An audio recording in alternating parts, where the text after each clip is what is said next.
Do I feel good today? Haven't eaten anything, yay, since 8 o'clock last night. So we're looking at 16 hours already. I won't eat till probably 2, so there's another 18 hours of fasting, which is great. This is just so wonderful. Eating once a day or even twice a day. Did my exercises, and Saturday, I'm going to check and see how it works. So I will break it to you what I've been doing. And of course, just now I did my stairs. I did 5 reps, which is a total of 150 stairs, all within like 5 minutes. So that's high intensity interval training. This stuff is awesome. You compress all of your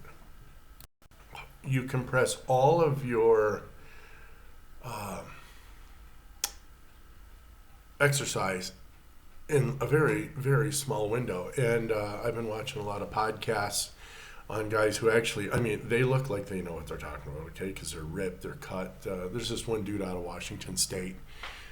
He is, I think he's high protein, and he's like Mr. Exercise or something. I can't remember his name, but he says it doesn't matter if you extend your run out an hour or you run as hard and fast as you can in 30-second intervals in 5 minutes. And he said the exercise is all the same to your brain, which is really why you're doing it. You're toning your muscles, you're ripping out some glycogen.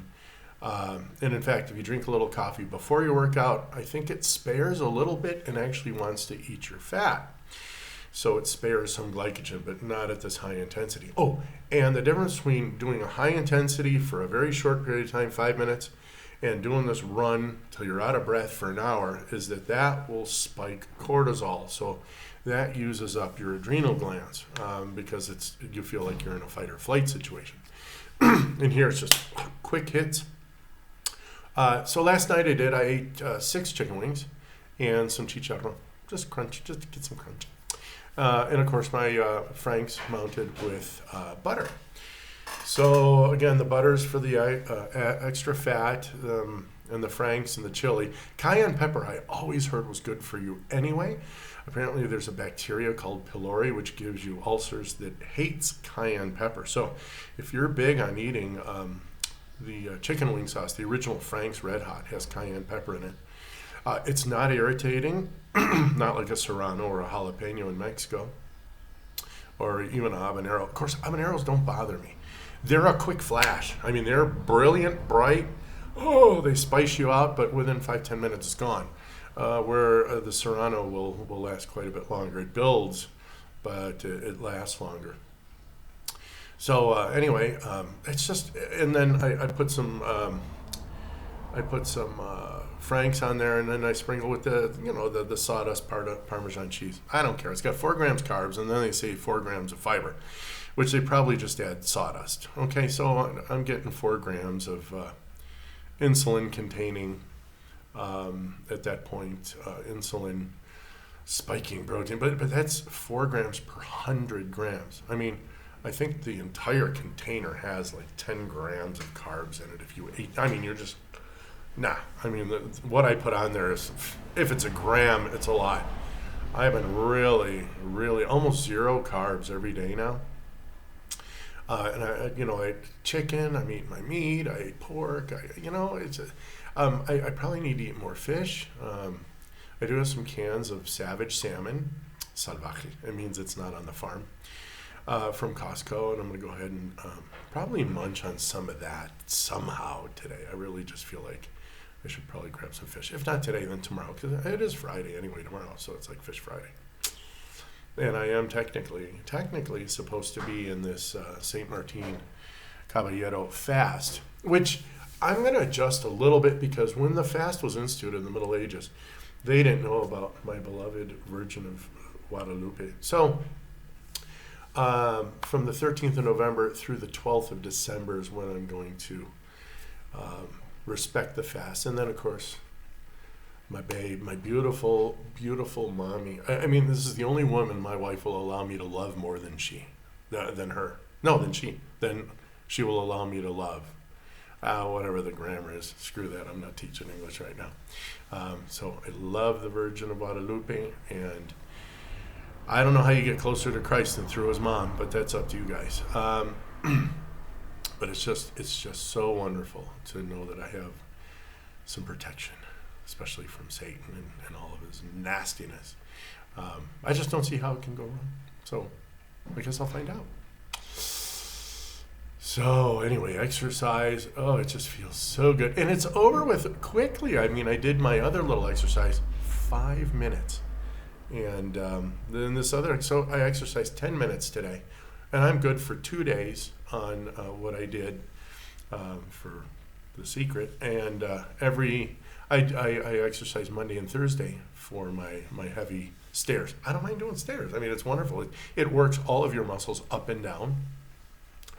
You just got to be careful at the top of the stairs. Make sure you don't get dizzy, so that on your way down you don't pass out. So I kind of give it a relaxing bit here. Now my resting pulse rate is always below 60, so it's between 55 and 60. Now I don't really like to measure it in the morning because of cortisol, because it does increase a little bit. So I would reckon in the 50s, okay? And when I do these stairs, I bring my heart rate up to about 120. I can't seem to get higher than that. I think first day, I think I took it up to maybe 140 or something like that. But,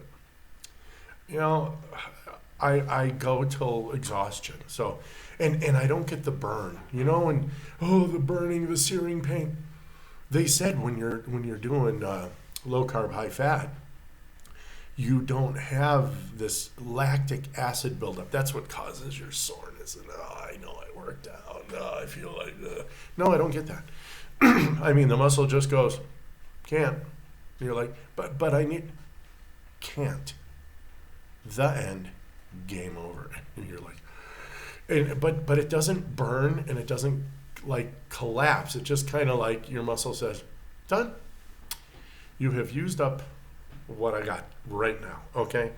And then like my legs will feel warm, and like the other exercise I'm doing, I can't wait to talk about this because it feels warm and wonderful and delicious, and my brain loves me and I love my brain, and I feel like that girl in front of the mirror, and I love my shark, and I love my brain, and I love my meat, and I love my meat because that's what I eat. Like I'm carnivore pretty much. And so I'm making a whole chicken, and all I do is I just kind of use a knife and cut through the breast, the sternum, and there's a crack, and then I bend the legs up, and I fold the wings all nice and pretty, and then I lay that in a 12 by 12 pizza pan with some aluminum foil in there so I can trap that collagen, because I love eating that stuff. It's like gelatin. It's like... That's like keto gelatin, man. No sugar in it at all. It's just this salty, delicious, thickened beef broth, like gummy bears, but gummy bears for people who are healthy, not those nasty little fake little gummy bears, from Tommy with all the sugar and everything in it. And then I made 16 wings next to it, because I love eating that for, if I'm hungry, like I was last night. I was actually hungry, and. So, we'll eat 7, 8 o'clock, and Carolina's always like, oh, there's no more wings. Okay, I'll make some more wings. So, yeah, we polished off those pork ribs, and, I had that with an avocado. And then today I'm not going to eat any vegetable matter at all. I got my chicken, and look up what chickens have. I mean, I'm gonna eat probably a half of it. I'm gonna eat the back, the wing, the breast, the thigh, and the leg, all in one sitting. And maybe that might just push me over to where I don't need to eat tonight.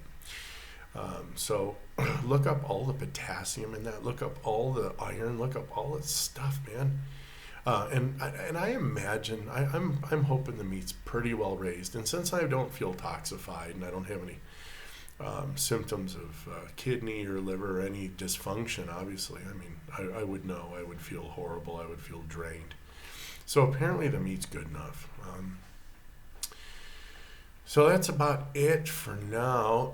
Just waiting for the phone call to come in to pick up my daughter and her friend. They played for an elementary school and that my youngest daughter went to, and I made good with the principal, so I already told her, hey, you know what, I'm planning, since we're reopened here, I'm planning on dressing up like Beethoven, and I want to come and give the kids a little concert. Again, I taught in Arizona from K through 6. Now the kindergartners, they're going to be fidgety. You can hold on to them for about 5 minutes. So we'll probably have them sing or clap to, Beethoven's Fifth or something, because I have my keyboard, which will go into strings and whatever. And then but at the same time, the older kids, I'm going to show them kind of a metronome, the original, and how they can use a pendulum themselves for several things, including, since it's metric, I'll give them the metric magic number. And, it's just fun to watch kids grab things they can grab around the house and show everyone, and look what I can do, and look at this, and this, look, I can match the clock. And seriously, their parents will go, like, what? The day I remember showing fourth graders, here in Mexico, actually, I was teaching for a little while at a particular school, and I showed them the 3, 4, 5, 6 right triangle. If you know what the 3, 4, 5 is, let me know in the comments. If you know where I got the 6, that's a bonus. And they always seem to not mention that. I've never seen it in any book. I call it the 3, 4, 5, 6 right triangle. Oh, it's a wonderful triangle on so many levels. You haven't a clue. So we'll talk soon, and you guys have a great one. And in the next 2 days, I'll show you what I'm doing. Bye.